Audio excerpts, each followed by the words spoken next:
Prestes a completar 2 semanas do acidente aéreo em Vinhedo, nós conversamos com a odontologista Josabete Mendonça Pereira, que atua no Instituto Médico Legal de Ribeirão Preto e foi chamada para atuar na identificação dos corpos do IML de São Paulo. A doutora tem mais de 40 anos de experiência em odontologia e fundou o Núcleo de Odontologia Legal do Instituto Médico Legal aqui da cidade de Ribeirão Preto. Beth, como é chamada, contou detalhes de como foi atuar na tragédia em Vinhedo. Antes de soltar a reportagem, vocês lembram que nós trouxemos o diretor do Instituto Médico Legal aqui. A única funcionária que foi daqui de Ribeirão Preto para lá com uma larga experiência para auxiliar nesse trabalho difícil. Põe no ar. Uma experiência que vai ficar marcada para sempre na vida da profissional. É um desastre massa, né? É muito difícil. Se você examinar um corpo, já é difícil. Agora você imagina 62 pessoas, 62 vidas que estavam ali, né? A gente não deixa de ficar transtornada, né? E muito sensibilizada. A perita criminal e odontologista Josabete trabalha integralmente no Instituto Médico Legal de Ribeirão Preto e também faz parte do time de especialistas em grandes desastres do IML de São Paulo. Ela foi acionada pelo Instituto da capital instantes depois da queda do avião, no início da tarde de sexta-feira, dia 9 de agosto, em Vinhedo. Nós temos um grupo, né, da odontologia legal em São Paulo. E a minha diretora imediata, assim que ficou sabendo do acidente, pediu para a gente ficar sobre alerta, né? A postos, porque poderia chamar a qualquer momento. E foi o que aconteceu. Essas são imagens do trabalho dos bombeiros no combate às chamas. A especialista esteve em São Paulo durante o período mais crítico do trabalho de identificação dos corpos das 62 vítimas do acidente aéreo.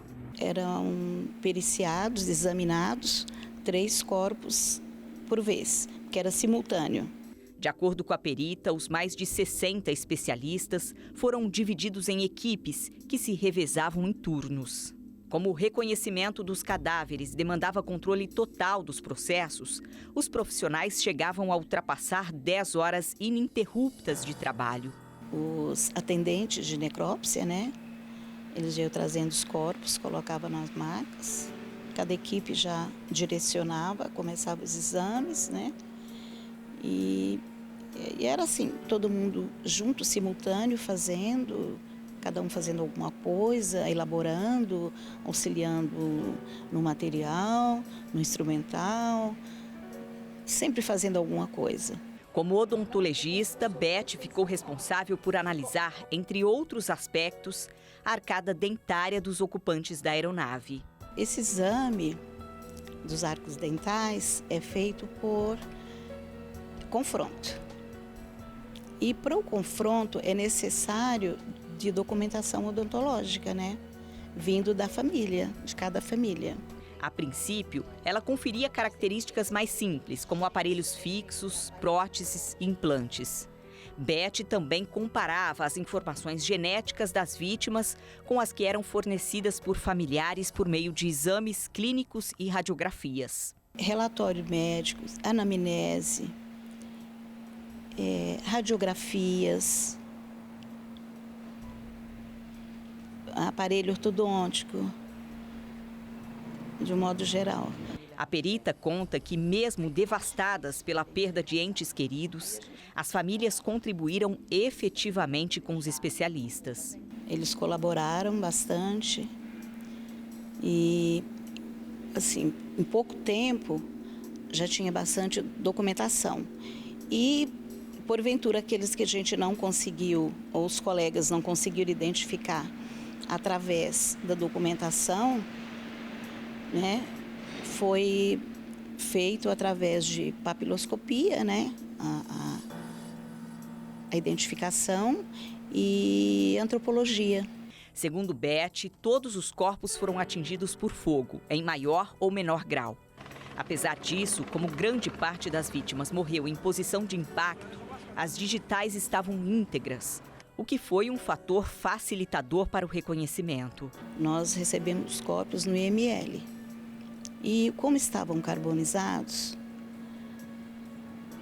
nem todos a gente pôde identificar ou fazer aquela simulação de como ele estaria no momento, né? Mas alguns estavam evidentes, devido à posição. Por sinal, teve assim, a gente logrou um êxito na papiloscopia, no exame de papiloscopia, foram identificados alguns, bastante até, justamente devido à posição que eles foram encontrados, assim, mesmo depois de carbonizados, né? A profissional conta que ficou especialmente comovida ao examinar os corpos das crianças, Lisiba dos Santos, de 3 anos, e Joslan Pérez, de 5. Esse tipo de exame já deixa a gente muito comovida. E criança deixa muito mais. É uma sensibilidade sem tamanho. A gente não tem como não se emocionar. É muito difícil. Ela também diz que ficou pessoalmente tocada com a relação da tripulação e de alguns passageiros e até da própria linha aérea com Ribeirão Preto.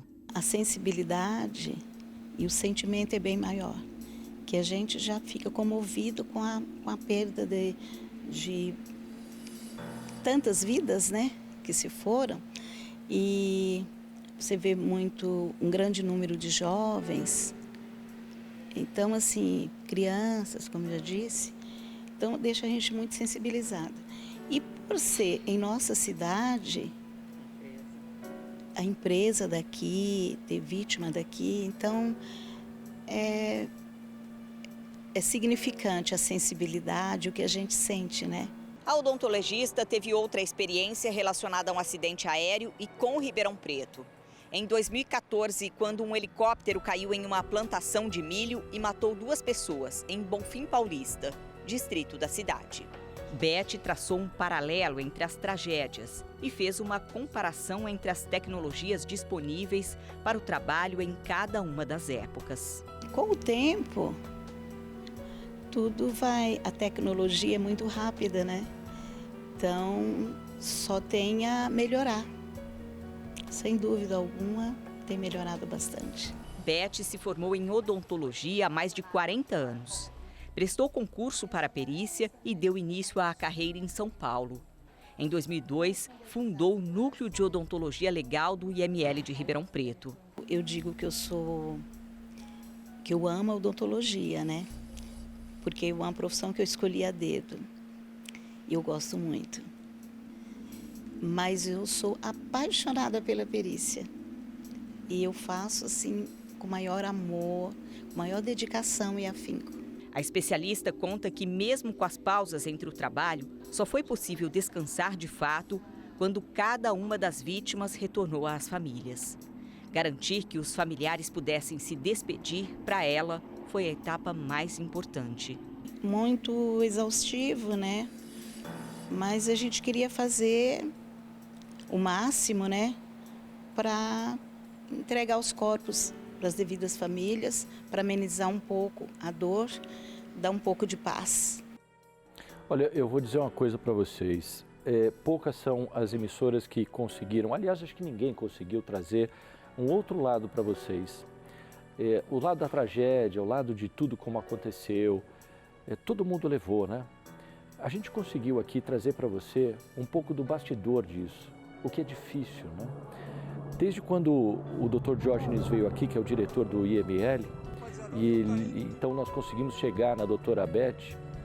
A doutora Beth está trazendo para a gente um pouco dessa realidade difícil desses profissionais, que muitas vezes não aparecem, mas que estavam lá trabalhando 10 horas por dia, incansavelmente, para trazer a resposta que tantas famílias precisavam. E a Beth conseguiu sensibilizar isso para vocês, né? Por mais que a gente não conheça, são profissionais como ela que se uniram naquela força-tarefa para conseguir, durante 24 horas por dia, fazer um trabalho muito difícil, né? Que é pegar as pessoas numa situação delicada, muitas vezes carbonizadas, e entregar para a família aquilo que é mais sagrado, né? Aquilo que são os entes queridos de cada um, né? De cada família. Então você imagina como é pesado isso, trabalhar com isso, dedicar com isso, e você muitas vezes tem que deixar essa emoção de lado e ser muito profissional, como a Beth está colocando aqui, né? É triste quando envolve criança, quando envolve uma tragédia como essa, mas o profissional falando mais alto. Então a gente conseguiu trazer para vocês um pouco dessa história triste, porém valorizando cada um desses profissionais da perícia, do Instituto Médico Legal, de todo mundo que trabalhou nos bastidores, para tentar, de alguma forma, né, trazer para essas famílias o mínimo que elas esperavam depois de uma tragédia como essa. Esses profissionais realmente merecem o nosso respeito, né? E mais uma vez, os nossos sentimentos a todos os familiares, porque não é fácil, gente. Foi realmente uma tragédia que marcou, né? Marcou muito devido a tudo que aconteceu.